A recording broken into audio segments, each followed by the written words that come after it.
Hello and welcome to Death Rants, a Metalocalypse podcast. Broadcasting from Murderface, we're here to dissect animation's most brutal show. I'm Mono, and I'm a rock and roll clown, and she's Kira, and she does cocaine. A lot of cocaine. I seriously do a lot of cocaine. Yes, finally. My favourite, possibly favourite episode of the show entirely. Dethclown? Definitely favourite episode of this season. Dethclown. Dethclown. Dr. Roxo's back, baby. And a more established version of Roxo.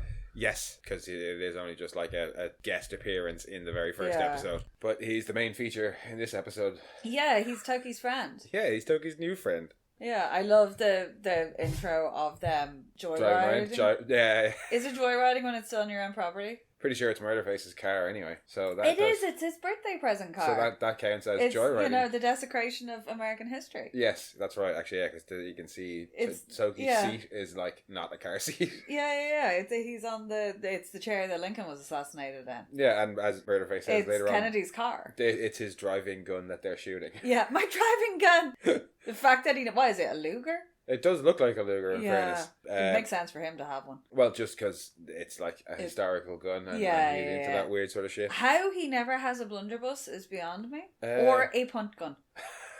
Murderface with a punt gun would be hilarious. Like, Murderface be all over a punt gun. Are you killing me? Punt guns are metal. Dethclown would have been the perfect time for him to bring one along. Yeah. And he doesn't then. But shall we do a summary? Yes. Toki makes a new friend in the form of a rock and roll clown, Dr. Roxo. The rest of the band are concerned about Dr. Roxo's bad influence, and more importantly, the fact that clowns aren't metal. No, clowns are not metal. Clowns are terrifying. Clowns are statistically the most hated creatures. With good reason.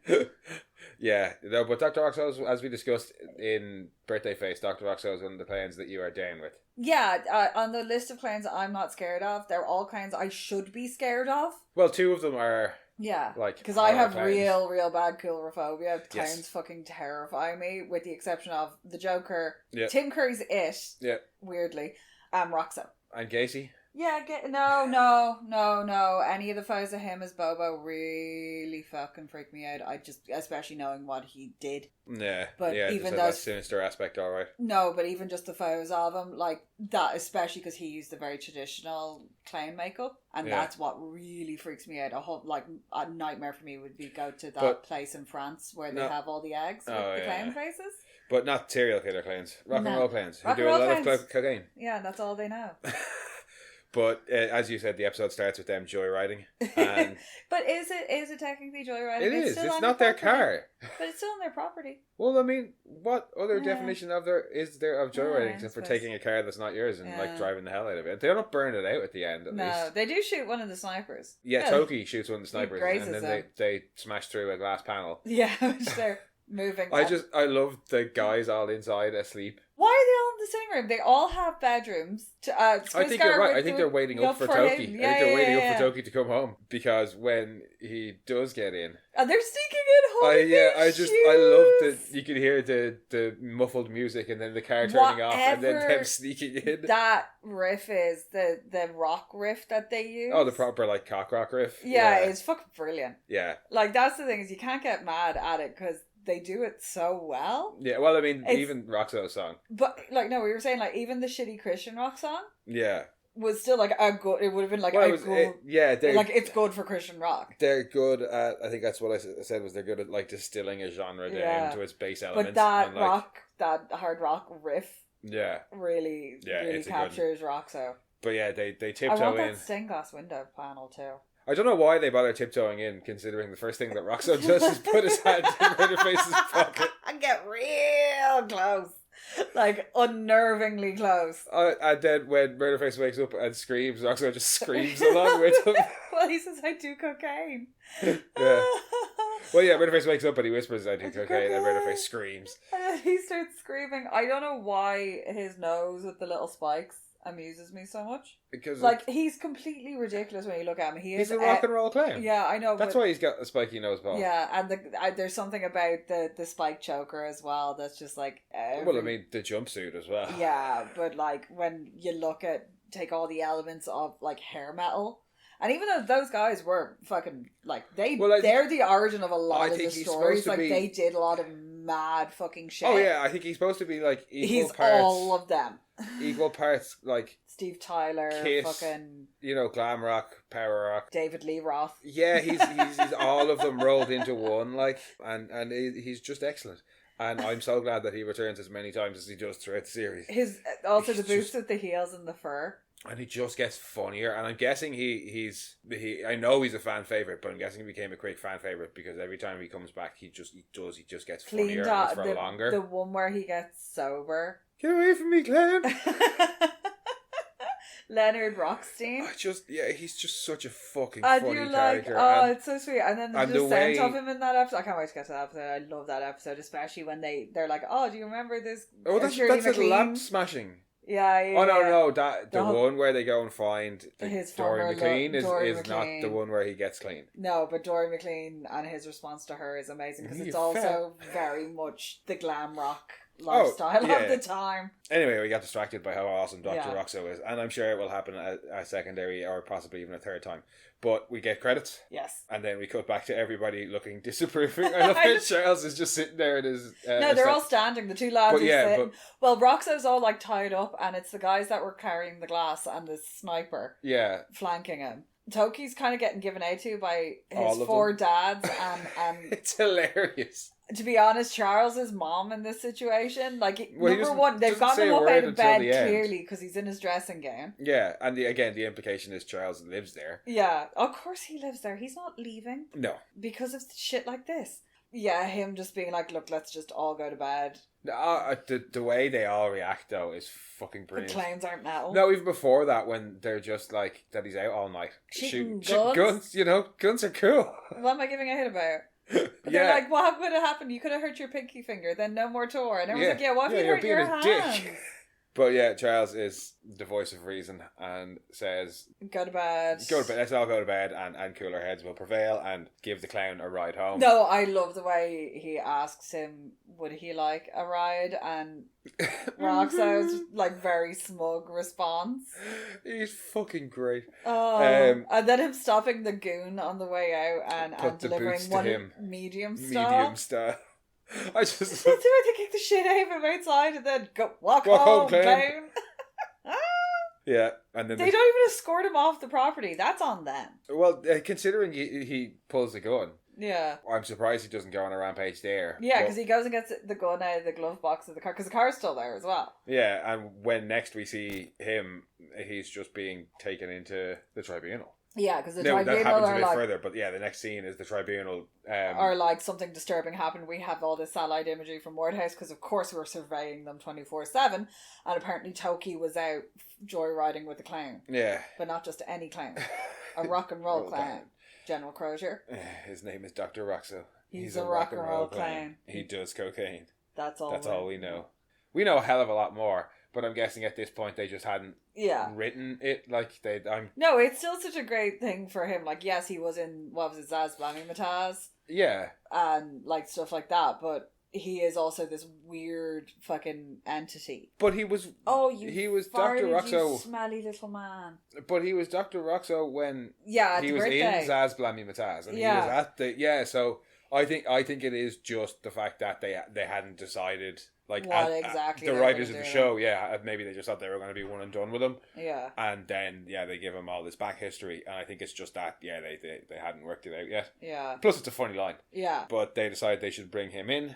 Yeah, because they're like, we've worked with less savoury characters before. Yeah, the senators, I suppose, will have to work with. To get close to Dethclown, like we're going to have to do what we have to do. The Cardinal's not too happy about it. Thingy doesn't have anything to say about it on this instance. We don't get a funny name professor, though, either. No, there's actually... We're... It's basically just Crozier being like, right, there's a camera in your hat. Get as many pictures of Dethklok as you can. Before Roxo gets brought in, we have Sorry, but Roxo just blurting out, I do cocaine! And Crozier going, yes, I know. Yes, I know. Cutting across him. No, before that is them all practicing. Oh, yeah, because there's like a weird little... weird subplot in this. Yeah, because Murderface is wearing swimming trunks. He's wearing swimming trunks under his shorts, and he's all like uncomfortable because I assume the of netting all the people... Murderface of all the people being like, I need to what in fairness, say I've run out of underwear. Stella. No, But, like... Don't you touch that, it's disgusting, and she'd hit you with a spatula. No. What I'm saying is, of all the people... Murderface. For a Murderface to say, I've run out of underwear, is, well, that's one thing. But for him to say, I've run out of underwear, and rather than just... Not wear underwear. I'm going to wear something else to like preserve my modesty. Or like it's fucking Murderface. Also, if you're wearing swimming shorts, just wear the swimming shorts. Don't wear them under something else. They're board shorts. They probably look fine unless he's wearing speedos. And if he's wearing speedos, then they shouldn't have the riding up issue. I'm surprised he wears underwear to begin with. Yeah. So exactly something I thought would be high. He doesn't wear socks. We know that. It does lead to quite funny things. Anyway. Yeah. But yeah, just the fact that he's the one who's not discovered freeballing, I kind of find funny. I love Squizgar's response though, that in Sweden underwear is the kinky stuff, thing. But it's like for real hardcore fetishists. Yeah, but all the fun stuff is freeballing. No, Nathan going, I'm. Oh, when he's working out, 65% of the time I'm freeballing. Yeah. They're like, yeah, dude, how have you like not discovered this? And then later on, he's like playing better than he ever has in his life. I think it's straight away. It's just like a smash cut to him, like presumably now freeballing and playing bass like crazy. And he's like, damn, we might not have to like tune you out this time. And then we see Roxo getting brought in for the conversation with Crozier. It's my second favourite clown and authoritative figure conversation. Oh, Joker and Black Mask. I'm going to need some guys. I do love Dr. Roxo's line about... Which one are you... you just keep giving me that cabbage and Dr. Roxo will get you what you want the way you want it. Now, which one of you hopes has a cigarette for Dr. Roxo? That's when they bring back him to take him out. Like, that's going to make a difference. It's like, be discreet when you take him out of here.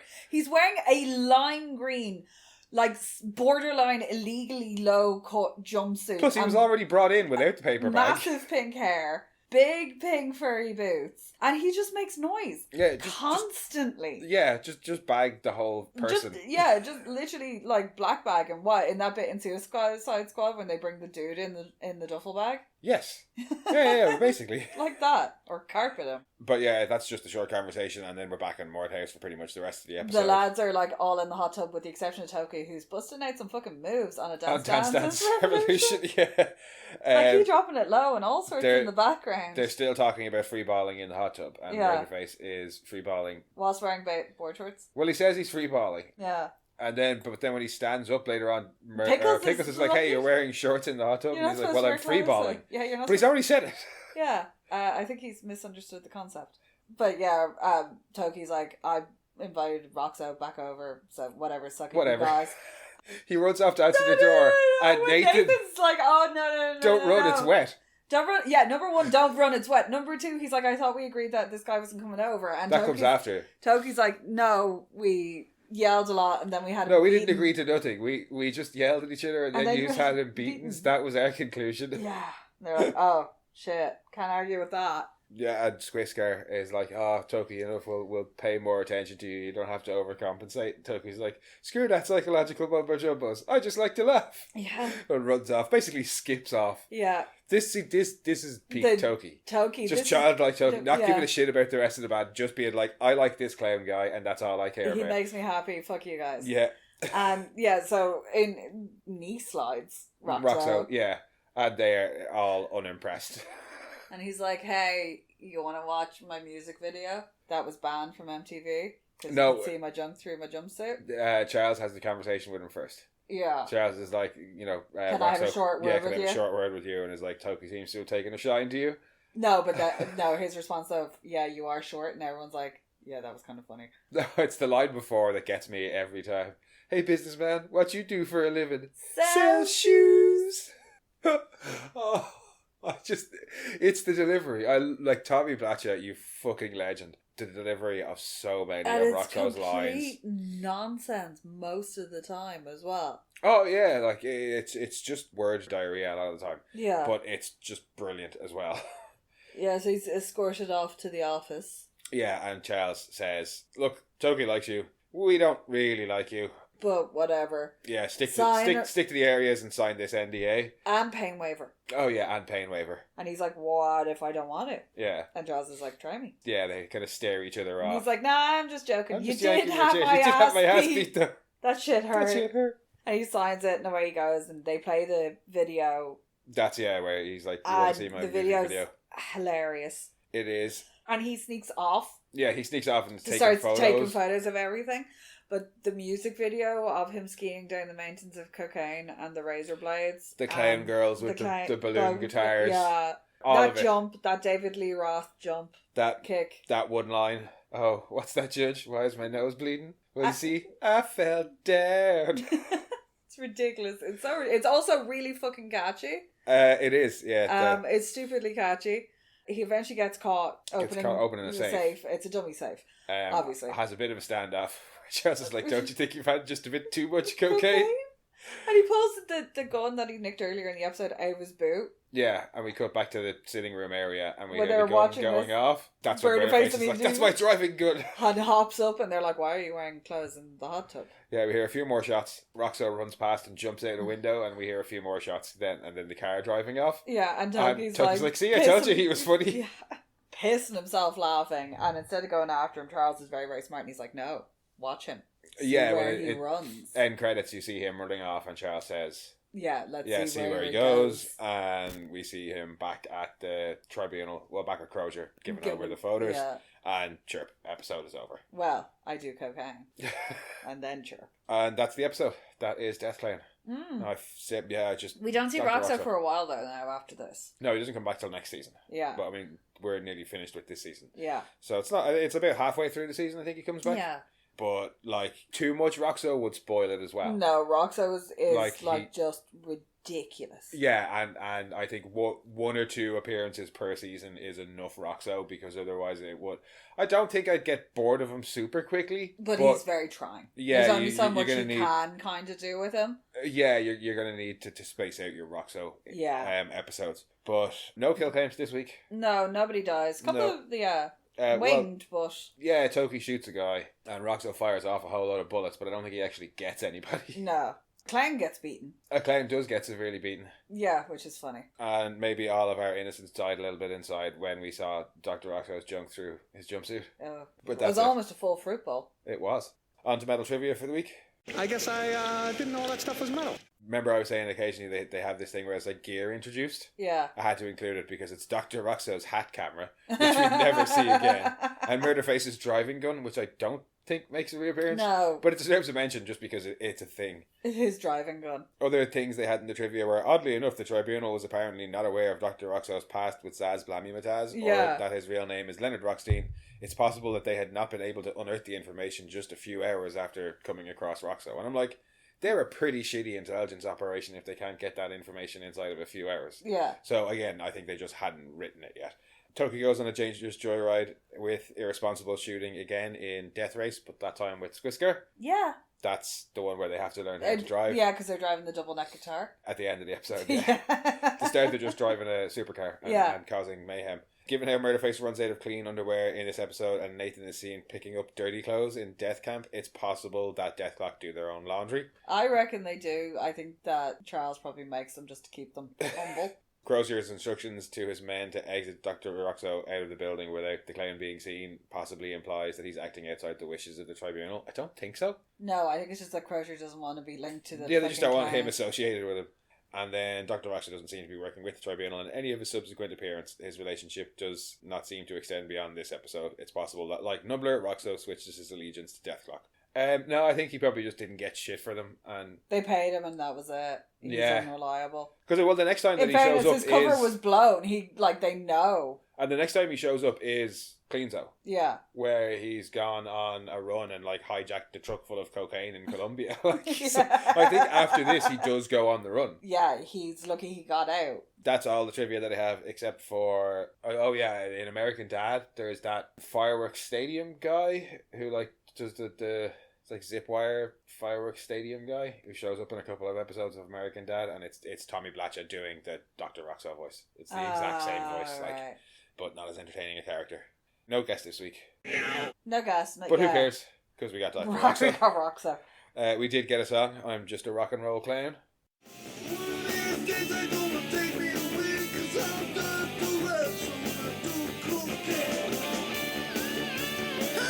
What's that, Judge? Oh, why is my nose bleeding? Oh, where you see that? I fell down. It's terrible, but yet brilliant. Yeah, it is. It's the lyrics are hilarious.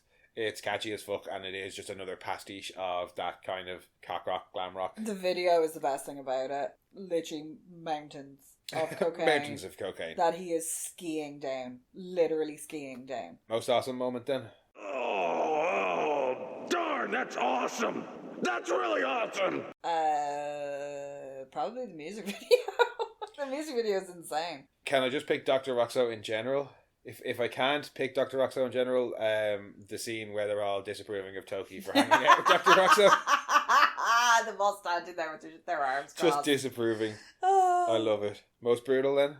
Oh, that's brutal. Most brutal moment, probably, Dr. Roxo, the Murderface, the way he woke up, because that is literal nightmare fuel for me. Like, that is horrifying. Murderface constantly bringing my attention to his junk in general. Yeah.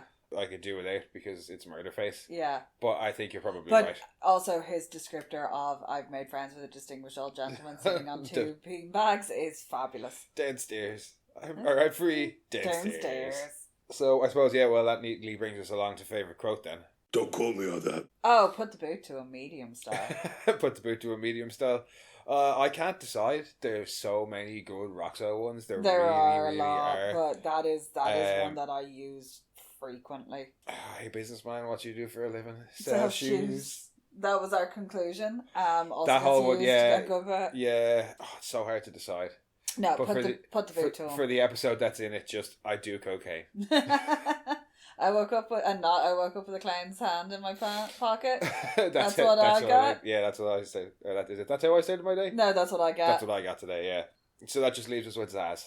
There are two kinds of shows out there. Those with and those without Zaz. 9. I love Roxo. No, it's a 10 from me. I love Roxo, but it loses a point for the frequent mentionings of Murderface's ball bag. No, I gotta say it is a solid 10 for me. It's got everything. It's got the gang in Murder House just quipping at each other. It's got them being weirdly parental towards Toki. It's got just don't run, it's wet. It's got carpet. It's got Roxo. It's got fucking peak Toki.